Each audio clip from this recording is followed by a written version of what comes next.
এই যে তোমাদের পোলাপাইন চাঁদাবাজি করতেছে কেন? আমি কিন্তু এনসিপির পোলাপাইন নিয়ে তেমন কিছু বলি না, বলতে চাই না আসলে। এগুলো আমাদের হাতে গড়া পোলাপাইন, মনে করছিলাম ভালো কিছু শিখবে, শিখেছে, কিন্তু দেখি উল্টা। যা বলেছি ভালো পথে চলো, ন্যায়ের পথে চলো, দুর্নীতির পথে যেও না, তারাই দেখি মানে সব বক্কর শুরু করছে। আবার তাদেরকে শেল্টার দিচ্ছে জামাত ইসলামী। আরে জামাত ইসলামী যাকে শেল্টার দেয় সে তো ধ্বংস হয়ে যায়। জামাত যাকে, যার পিছনে থাকে, জামাত যার সাথে থাকে, সে তো ধ্বংস হয়ে যায়। আগে একবার বলছিলাম যে পাকিস্তানের মুসলিম লীগ ধ্বংস হয়ে গেছিল ৭১-এর মুক্তিযুদ্ধে জামাতের খপ্পরে পইরা। কোথায় সেই মুসলিম লীগ? হাওয়া হয়ে গেছে। বিএনপি ২০০১ সালে তাদেরকে জোটে নিছিল জামাতকে। বিএনপি ১৭-১৮ বছর বিএনপি নাই হয়ে গেছে। জিয়াউর রহমানের দল, খালেদা জিয়ার দল পুরো নাই হয়ে গেছে।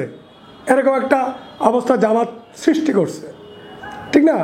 তো এখন ওই হালে পানি না পায়া তারা এনসিপির ঘাড়ে ভর করছে। তোমাদেরকে আমি বলছি, নাহি রাখতে তোমাদেরকে বলছি জামাতের খপ্পরে পড়ো না। আগে জামাতের খপ্পরে পড়া তোমরা যে অস্তিত্বহীন হয়ে যাচ্ছ সেটা দেখা যাচ্ছে। সবাই এখন এনসিপির গালি দিচ্ছে কেন? এই ছাত্রগুলো, এই আক্তার, নাহিদ, আসিফের নেতৃত্বে তো গণঅভ্যুত্থান হয়েছে, যেখানে প্রত্যেকটা পলিটিক্যাল দল ব্যর্থ। ১৬ বছরে কোনো দল, সব দল ব্যর্থ হয়েছে।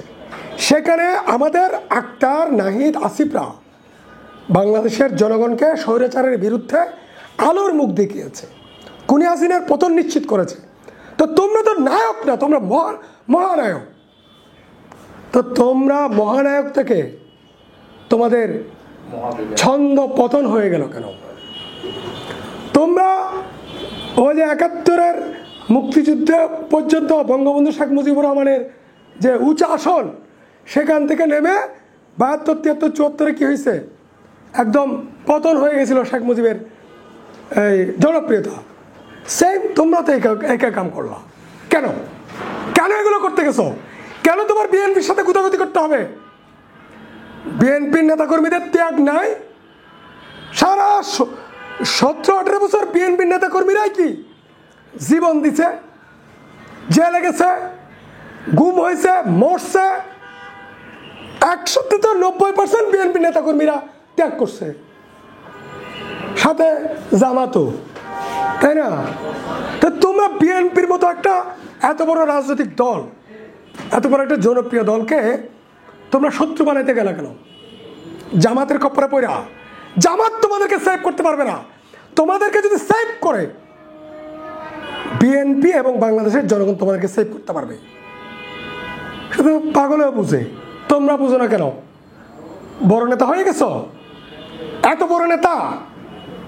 ওই যে আরেকটা নেতা বানাইছিলাম না, নুরু, কত বড় হয়েছে?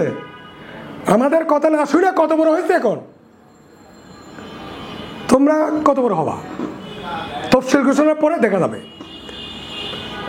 ৯০০ বাদ দাও, এই ৯০০ বাদ দাও। জামাতি লেজুর ভিত্তি রাজনীতি, এনসিপিকে বলি, জামাতের খপ্পরে পড়া লেজুর ভিত্তি রাজনীতি বাদ দাও, ধ্বংস হয়ে যাবা।